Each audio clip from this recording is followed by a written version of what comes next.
ভয়ঙ্কর এক স্নাইপার যার নাম এল ডিয়াবলো। সে এতটাই ভয়ঙ্কর ছিল যে পৃথিবীর সব টপ লেভেলের মাফিয়ারা তার নাম শুনলে ভয়ে প্যান্ট ভিজিয়ে ফেলতো। তার কাছে ছিল কাস্টমাইজ করা এক ভয়ঙ্কর রাইফেল, আর সেই রাইফেল এতটাই ভয়ঙ্কর ছিল যে যার একটা শট পুরো একটা মাইক্রোভ্যানকে ধ্বংস করে দেয়। এইখানে আমরা ব্র্যান্ডন ব্যাকেট নামের আরো একজন মারাত্মক লেভেলের মেরিন স্নাইপারকে দেখতে পাবো। সেও এতটাই ভয়ঙ্কর ছিল যে যদি কেউ একবার তার টার্গেটে পড়ে যেত তাহলে তার বেঁচে থাকার আর কোনো চান্সই থাকতো না। স্নাইপার ছাড়াও এখানে আমরা জেসাস মোরালি নামের এক ভয়ঙ্কর মাফিয়াকে দেখতে পাবো। সেও এতটা ভয়ঙ্কর ছিল যে সে কলম্বিয়ার সকল মাফিয়াদের গডফাদার হয়ে যায়।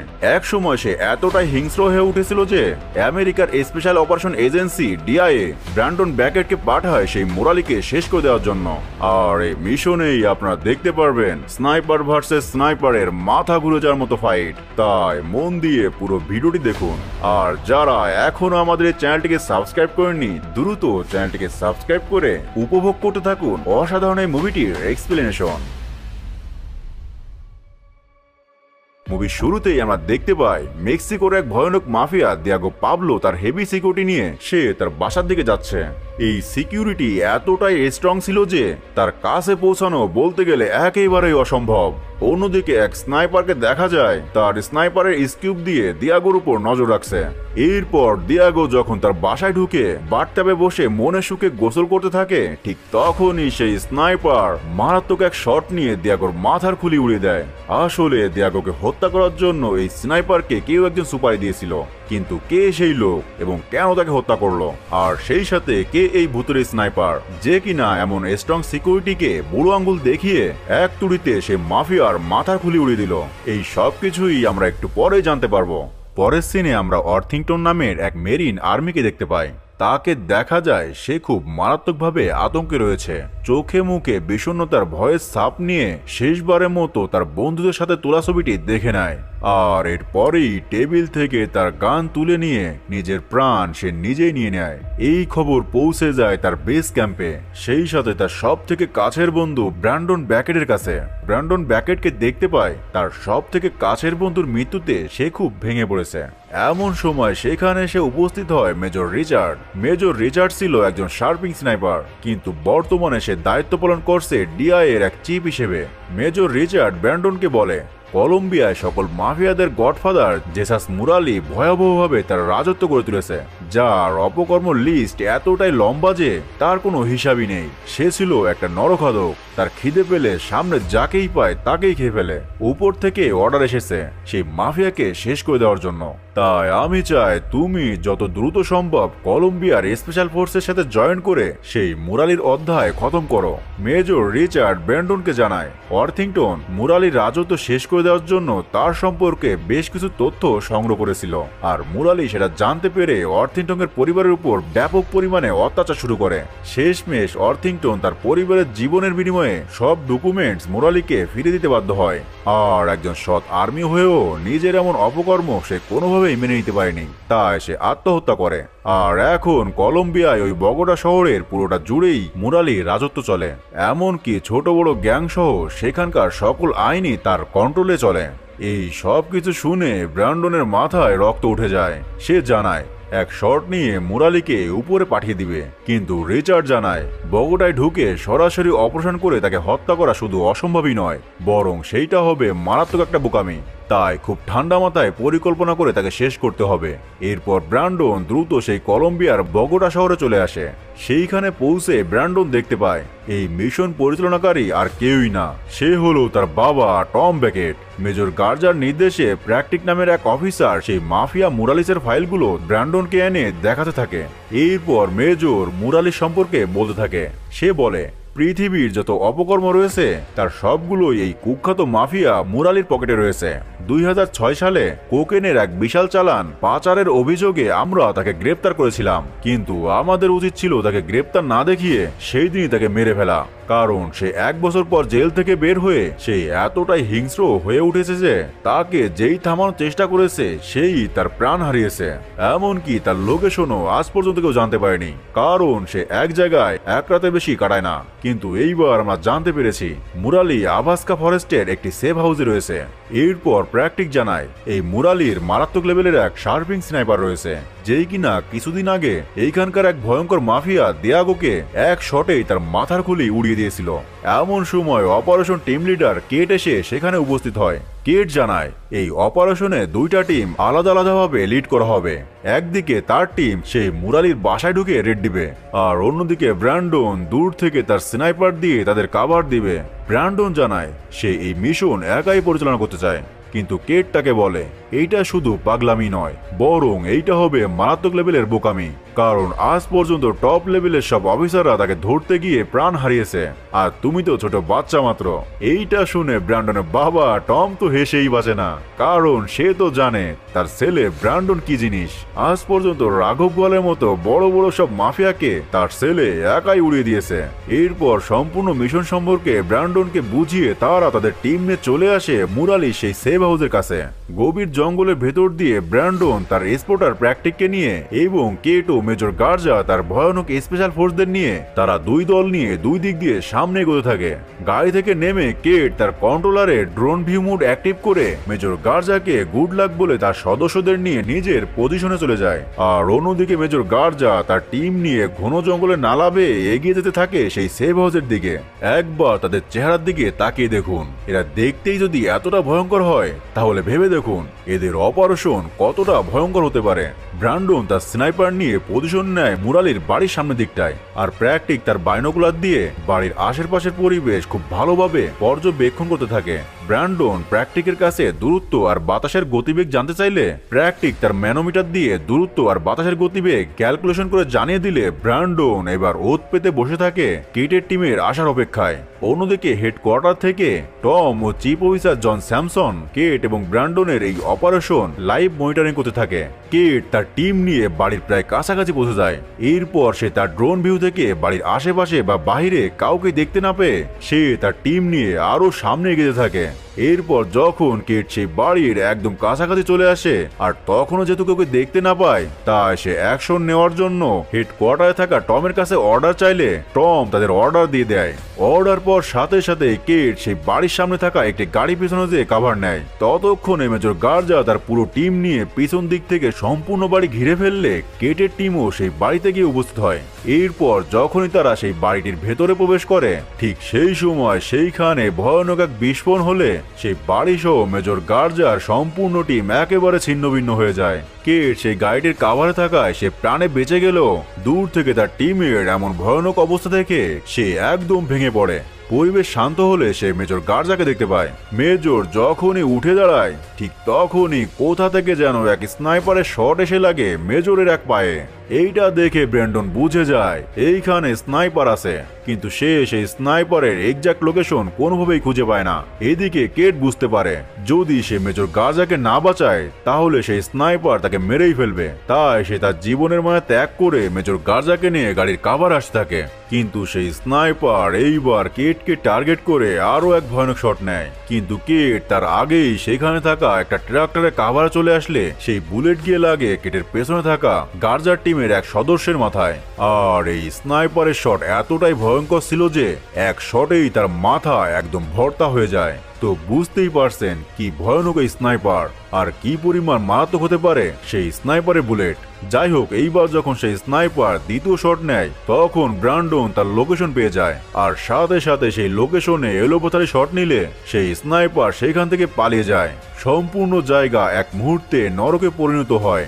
সবাই তাদের বেজে ফিরে আসার জন্য প্রস্তুতি নিতে থাকে। এরপর বেশ কয়েকটি হেলিকপ্টার চলে আসে তাদের সবাইকে রেস্কিউ করার জন্য।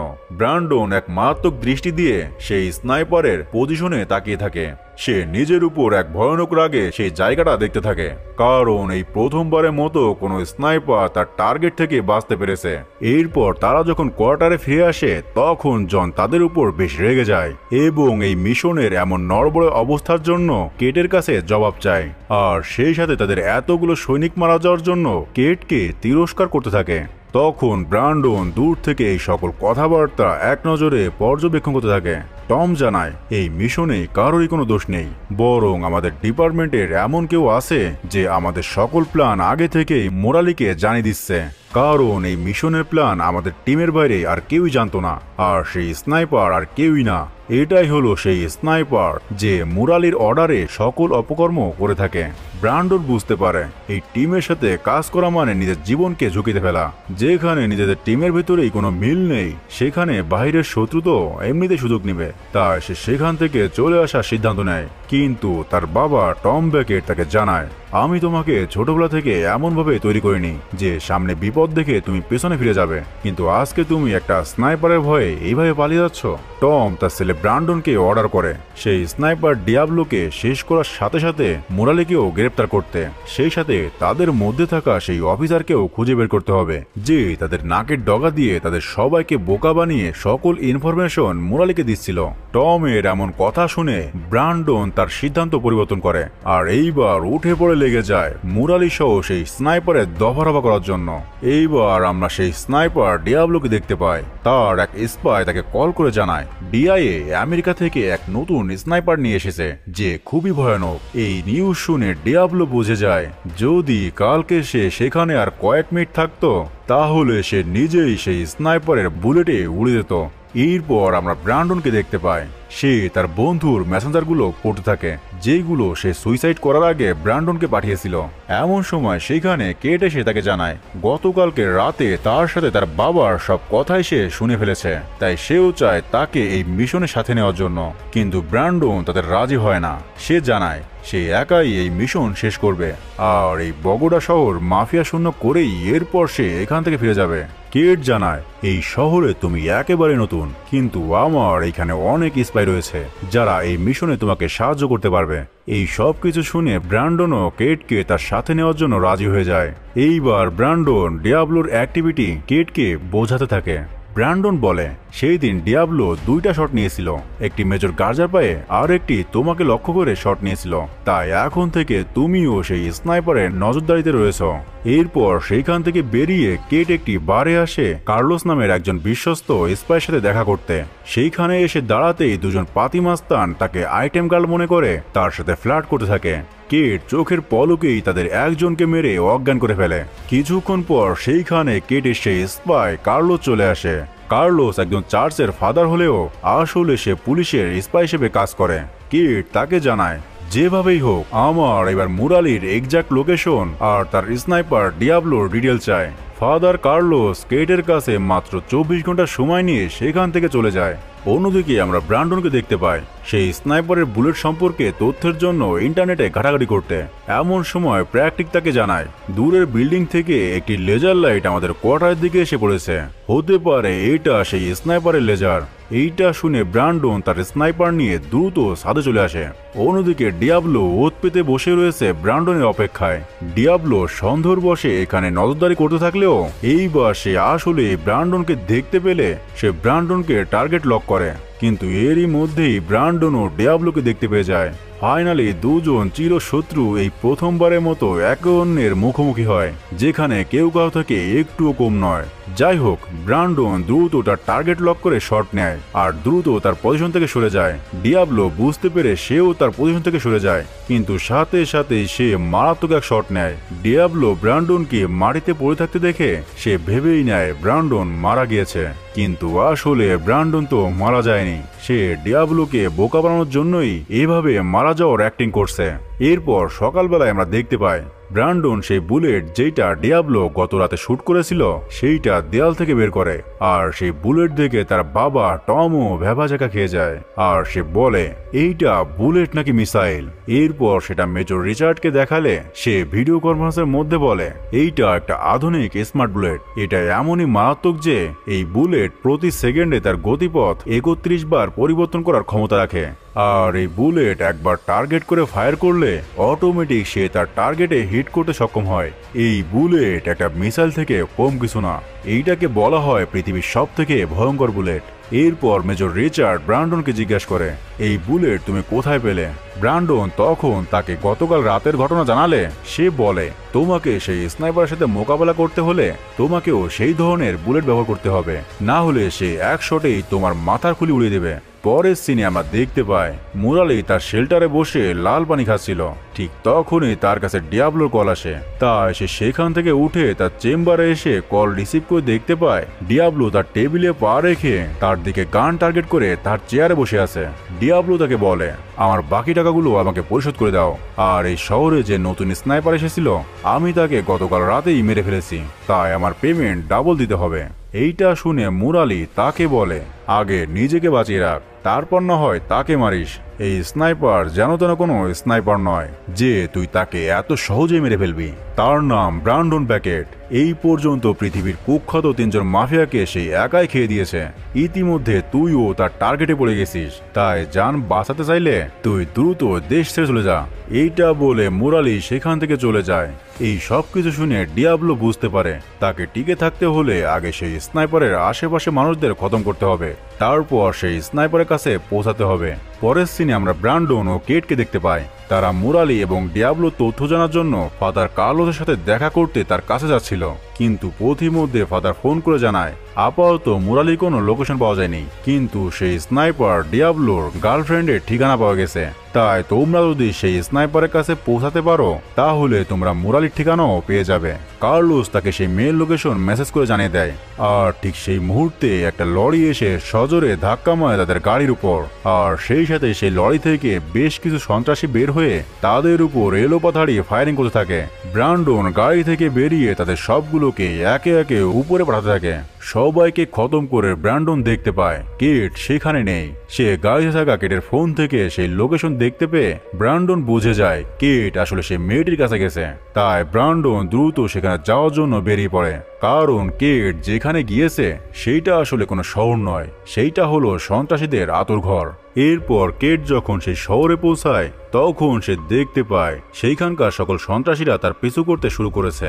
কেট তাদের ইগনোর করে চলে আসে সেই মেয়ে মানে ডিয়াবলোর গার্লফ্রেন্ডের বাসায়। এরপর কেট সেখানে এসে সেই মেয়েটিকে জানায়, আমি ডিআইএ থেকে এসেছি তোমার সাথে কিছু কথা বলার জন্য, কিন্তু সেই মেয়ে তার সাথে কোনো কথা বলতে রাজি হয় না। এমন সময় সেই সন্ত্রাসীগুলো সেখানে চলে আসে আর তাকে বাজে প্রস্তাব দিতে থাকে। কেট তার গান বের করে তাকে বলে, চুপচাপ এখান থেকে কেটে পড়, নয়তো কেউ আর বেঁচে থাকতে পারবি না। এমন সময় সে মেয়ে কেটকে ধাক্কা দিয়ে রাস্তায় ফেলে দেয়। এইবার চারপাশ থেকে আরো কয়েকজন এসে কেটকে চেপে ধরে। কেট তাদেরকে মেরে সেইখান থেকে পালাতে গেলে একজন তাকে ধরে তার প্রাইভেট পার্টে চেপে ধরে তাকে জানায়, এইটা তোর ডিআই অফিস না, এইটা হচ্ছে সন্ত্রাসীদের আঁতুড়ঘর।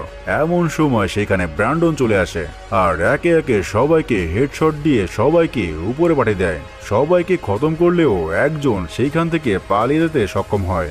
এদিকে ডিয়াবলোর গার্লফ্রেন্ড পেছন দিক দিয়ে এসে কেটের দিকে শটগান ধরে, কিন্তু সে তো আর জানে না তার পেছনে কে রয়েছে।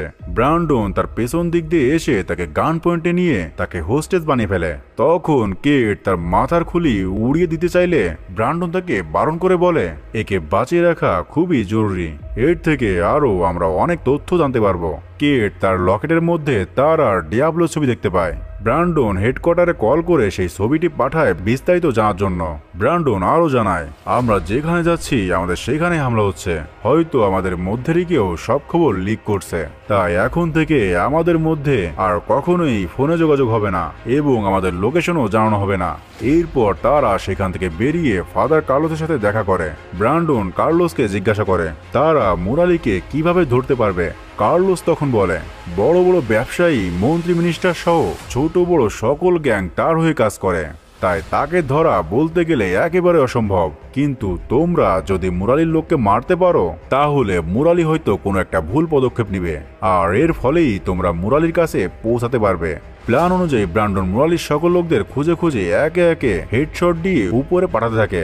আর এই খবর চারিদিকে ছড়িয়ে পড়ে যে ব্রান্ডন মুরালির লোকদের মেরে সাফ করে ফেলছে, কিন্তু মুরালি কিছুই করতে পারছে না। এই সব শুনে এইবার মুরালি সত্যি সত্যি ভায়োলেন্স হয়ে যায়। তাই সে চলে যায় ডিয়াবলোর বাড়িতে। সে ডিয়াবলোকে বলে, তোর যত টাকা লাগে আমি দেব, কিন্তু তোকে যেভাবেই হোক ব্রান্ডন এবং কেটকে মারতেই হবে।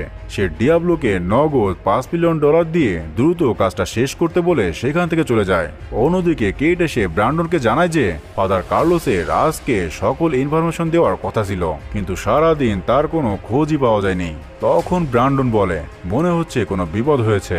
এই বলে তারা সেখান থেকে দ্রুত একটি বিল্ডিং এর কোঠরে গিয়ে অবস্থান নেয়। ব্র্যান্ডন বলে যদি ফাদার ধরা পড়ে যায় তাহলে তাকে ধরে এখানে নিয়ে আসা হবে, কারণ তারা জেনে যাবে যে আমরা তার জন্য অপেক্ষা করব, তাই আমাদের উচিত আড়াল থেকে নজরদারি করা।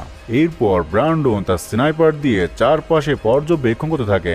এমন সময় সেখানে একটি গাড়ি এসে দাঁড়ায়, আর সেখান থেকে বেশ কয়েকজন নেমে গাড়ির পেছনে গিয়ে কিছু একটা করতে থাকে।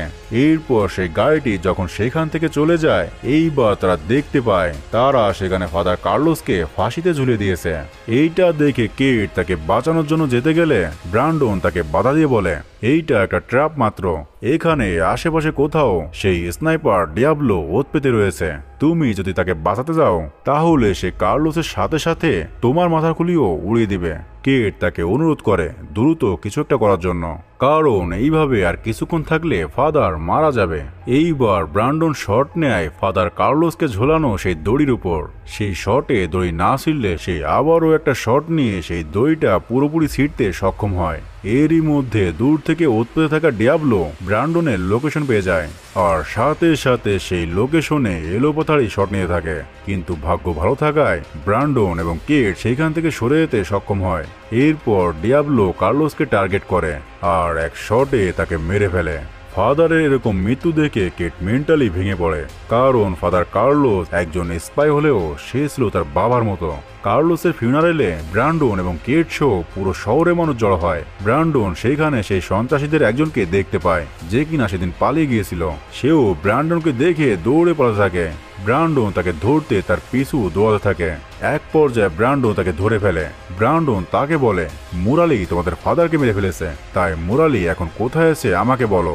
এরপর সে কাঁদতে কাঁদতে বলে মুরালি ধরা পড়ুক সেটা আমিও চাই, কেননা সে ফাদারকে মেরে ফেলেছে, কিন্তু আমি যদি মুরালির লোকেশন জানিয়ে দিই তাহলে মুরালি আমাকে এবং আমার পরিবারকে শেষ করে ফেলবে। ব্র্যান্ডন তাকে এবং তার পরিবারকে প্রোটেক্ট করার কথা দিলে এরপর সে মুরালির লোকেশন দিয়ে দেয়। ব্র্যান্ডন তার বাবা টমকে মোরালিসের লোকেশনে দ্রুত দুটি ফোর্স পাঠানোর জন্য বলে, সেই সাথে এই অপারেশনের কথা একদম সিক্রেট রাখতে বলে। এরপর দ্রুত পুলিশের স্পেশাল টিম নিয়ে কোনো সুযোগ না দিয়ে এইবার তারা মোরালিসকে গ্রেপ্তার করতে সক্ষম হয়। জন তাকে এইখানকার জেলে রাখতে চায় না, সে মোরালিকে মিয়ামির ফেডারেল কোর্টে হাজির করতে চায়। জনের এই কথায় ব্র্যান্ডন তাকে সন্দেহ করতে থাকে, কিন্তু কোনো উপায় না থাকায় ব্র্যান্ডন রাজি হয়ে যায়। এইখানে ব্র্যান্ডন বুঝে যায় মোরালিকে কোর্টে হাজির করার আগেই ডিয়াবলো মোরালিকে মেরে ফেলার চেষ্টা করবে। অন্যদিকে দেখা যায় ডিয়াবলো তার পরিচয় গোপন করে মিয়ামিতে চলে এসেছে। এরপর সে তার স্নাইপার নিয়ে রেডি হতে থাকে। অন্যদিকে মোরালিকে ফ্লোরিডার এক রিজার্ভ এয়ারবেজে নিয়ে আসা হয়। সেইখানে রিচার্ড ব্র্যান্ডনের জন্য নেভির রিসার্চ ল্যাব থেকে কিছু স্মার্ট বুলেট নিয়ে আসে। এই বুলেট লক্ষ্য টার্গেটের নিকটে পৌঁছে ব্লাস্ট হয়। এরপর তারা মোরালিকে কোর্টে নেওয়ার জন্য প্রস্তুতি নিতে থাকে। তারা জানতো মোরালিকে পথিমধ্যে মেরে ফেলার চেষ্টা করবে এবং মোরালির লোকেরা মোরালিকে ছাড়িয়ে নেওয়ার চেষ্টা করবে, তাই তারা মোরালিকে নেওয়ার জন্য একই রকমের 4টি গাড়ি নিয়ে আসে এবং প্রত্যেক গাড়িতে মুখোশ পরিয়ে একজন করে লোক রাখা হয়, যাতে ডিয়াবলো বুঝতে না পারে আসলে মোরালি কোন গাড়িতে আছে। ব্র্যান্ডন চালাকি করে জানায় মোরালি থাকবে আমাদের গাড়ি বহরের পেছনের একটি ড্রাই ক্লিনারের সাদা কাভার্ড ভ্যানে। এই বলে তারা তাদের কোয়ার্টারের ছাদে গিয়ে পজিশন নেয়। এরপর টম অর্ডার দিলে তারা সেই গাড়ি বহর নিয়ে বের হয়। এদিকে ডিয়াবলোর ফোনে একটা মেসেজ আসে, সেখানে তাকে জানানো হয় মোরালি ওই গাড়ি বহরের মধ্যে থাকবে না, সে থাকবে গাড়ি বহরের পেছনে একটি ড্রাই ক্লিনারের সাদা একটা কাভার্ড ভ্যানে। এরপর এই খবর রাস্তায় থাকা মোরালির চেলাপেলাদের কাছেও পৌঁছে যায়, তাই তারাও সেই কাভার্ড ভ্যানের জন্য অপেক্ষা করতে থাকে। এরপর যখনই সেই গাড়ি ভোর সেখান দিয়ে বেরিয়ে যায়, ঠিক তখনই সেই কাভার্ড ভ্যানটা বের হয়। সাথে সাথে মোরালির চেলাপেলারাও সেই কাভার্ড ভ্যানের পিছু নেয়।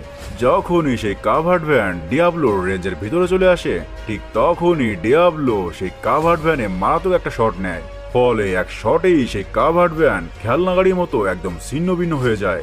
এরপর সেখানে মোরালির চেলাপেলাও চলে আসে আর সেই কাভার্ড ভ্যানের উপর এলোপাথাড়ি ফায়ার করতে থাকে।